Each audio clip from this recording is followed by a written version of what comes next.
आज आप लोगों को डायरिया मैनेजमेंट, बच्चों में डायरिया का कैसे मैनेजमेंट किया जाएगा, इसके बारे में जानकारी देंगे। जैसे कि जानते हैं कि ये सीज़न आ गया है बच्चों में डायरिया होने का।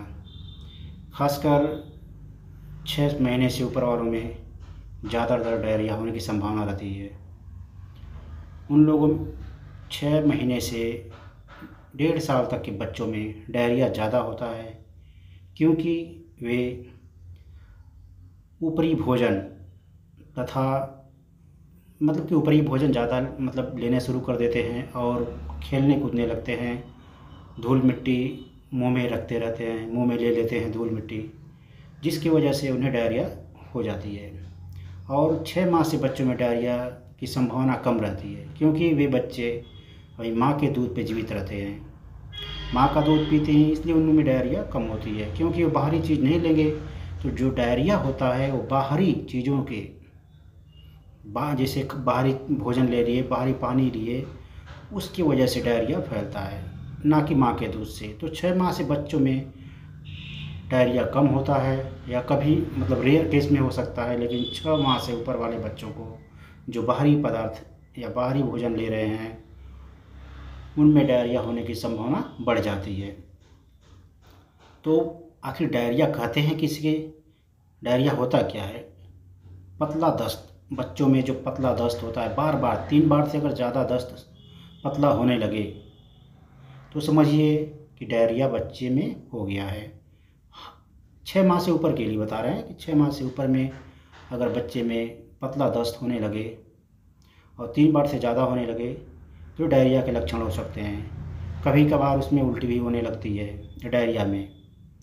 तो बच्चों में डायरिया कभी कभार पतला दस्त, जो जैसे लगता है हरा टाइप का, फुट्टी टाइप का होने लगता है उसमें, कभी कभार उल्टी होने लगती है, पेट फूल जाता है, तो ये सब डायरिया के ही लक्षण हैं। तो उसका पेट अगर उस पर टच करेंगे तो फूला हुआ महसूस होगा, डम डम की आवाज़ आएगी उसमें, और लैटिंग होगी जो हरे कलर की फुट्टी फुट्टी टाइप की होगी, जो उसका शौच होगा। तो इसके ये लक्षण हैं। कारण क्या है इसके? कारण तो आप समझ ही गए हैं कि कारण एक तो बाहरी भोजन ले रहा है तो कंटामिनेटेड फूड ले सकता है, कंटामिनेटेड वाटर ले सकता है, उसकी वजह से भी उसको डायरिया हो सकता है। साथ में एक वायरस है, रोटा वायरस, जिसकी वजह से भी डायरिया होता है। कुछ बच्चों में लैक्टो इंटॉलरेंस हो जाता है। लैक्टो इंटॉलरेंस का मतलब कि जो माँ के दूध या जो दूध में लैक्ट होता है, उससे बच्चे में इंटॉलरेंस हो जाता है, वो उसको सह नहीं पाता, जिसकी वजह से उसको बार बार टॉयलेट होने लगती है, बार बार पतला दस्त होना शुरू हो जाता है। तो इसको बोलते हैं लैक्टो इंटॉलरेंस। तो first of all rota virus जो वायरल डायरिया है। लैक्टो इंटॉलरेंस, जो लैक्टो इंटॉलरेंस की वजह से डायरिया हो जाती है, वो है एसेंशिया कोलाई, जो कंटामिनेटेड फूड और वाटर या सॉइल वगैरह से उसको एक डायरिया हो जाता है। ये तो डायरिया के काज हो गए। ये डायरिया अगर कभी कभार 1-2 दिन में ठीक हो जाता है, लेकिन इसका टाइम पीरियड 0 से लेकर 14 दिन तक, 3 से लेकर 14 दिन तक डायरिया ठीक होने की संभावना रहती है। 3 से 14 दिन के बीच में ही डायरिया ठीक हो सकता है। अगर सोचें कि उसके पहले ठीक हो जाए, 1 ही 2 दिन में ठीक हो जाए, तो ये थोड़ा सा कठिन होता है। उससे उम्मीद ना करें कि 2-3 दिन में ही डायरिया ठीक हो जाए। लेकिन इसमें कुछ ऐसे पेय पदार्थ हैं जिसको हम दे सकते हैं। जैसे 6 माह के ऊपर के जो बच्चे हैं उन्हें हम दे सकते हैं। ORS हो गया, बार बार पिलाते रहे, जितना बार टॉयलेट करे, जितना बार शौच करे, उतना बार ORS पिलाते रहें। साथ में जिंक पाउडर सैचेट आता है और उस पाउडर आता है, उसको भी घोल के पिलाते रहें। जिंक पाउडर दिन भर में 1 बार 2 बार पिला सकते हैं, बार बार ना पिलाएं। प्रीबायोटिक डॉक्टर रिकमेंड करते हैं, जो पेट में जो बेनिफिशियल बैक्टीरिया होता है उसको सेव करने के लिए प्रीबायोटिक दिया जाता है। इसके इलाज में कुछ मेडिसिन का भी इस्तेमाल कर सकते हैं।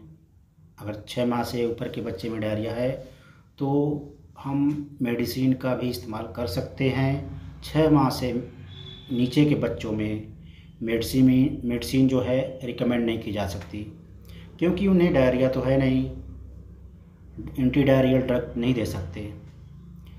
वो तो माँ के दूध पीते हैं, माँ के दूध में डायरिया का बैक्टीरिया आ ही नहीं सकता।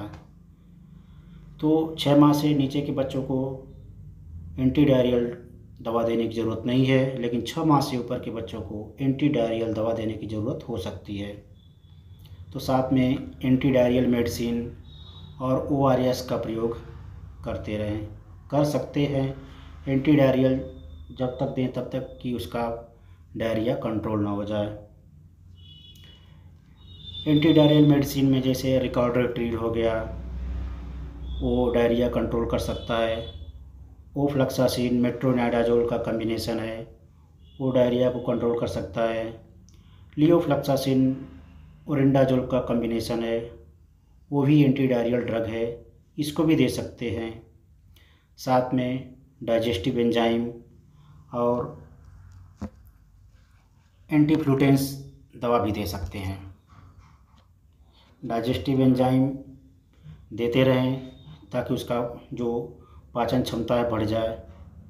अगर उसका साथ में पेट फूला हुआ भी है, अगर बच्चे का पेट फूला हुआ है, डम की आवाज़ आ रही है, तो उसमें डिल ऑयल, फिनल ऑयल और स्मिथाकोन का एक कम्बिनेशन आता है, ड्रॉप आता है, उसको भी दे सकते हैं ताकि उसके जो गैस वगैरह हैं बाहर निकल जाएं,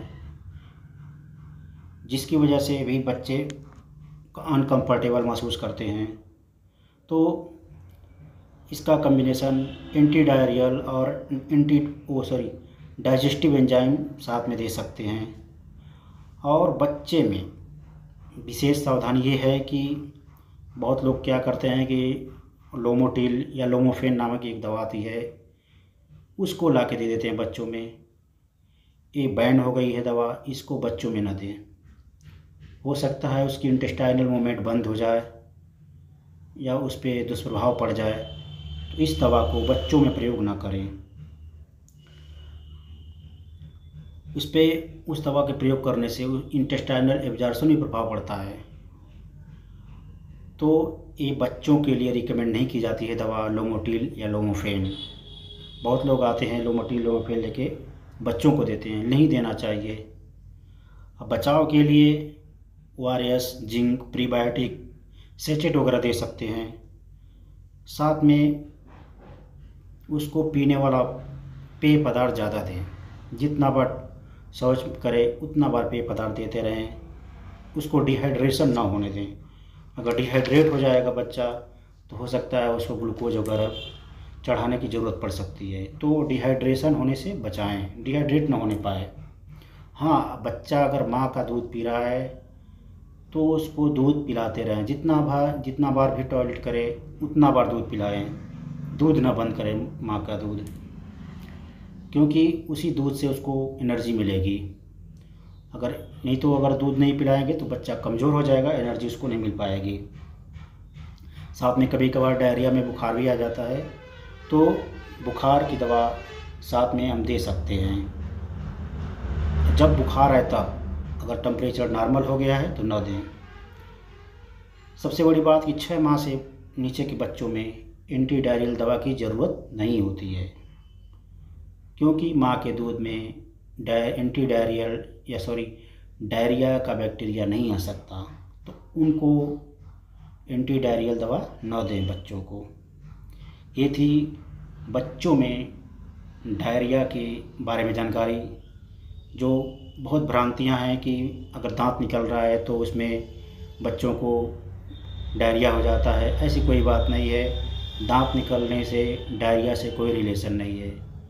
क्या होता है कि उस समय जो बच्चे होते हैं दांत 6 से 14 महीने के बीच में निकलते हैं, और उस समय बच्चा जो है चलना फिरना थोड़ा बहुत शुरू कर देता है, जिसकी वजह से वो कभी मुंह में मिट्टी डाल लेगा, कभी कुछ न कुछ मुंह में डालता रहता है, जिसकी वजह से कंटामिनेटेड सॉइल्स चाहे कुछ भी हो उसके मुंह में चला जाता है और उसका डायरिया शुरू हो जाता है।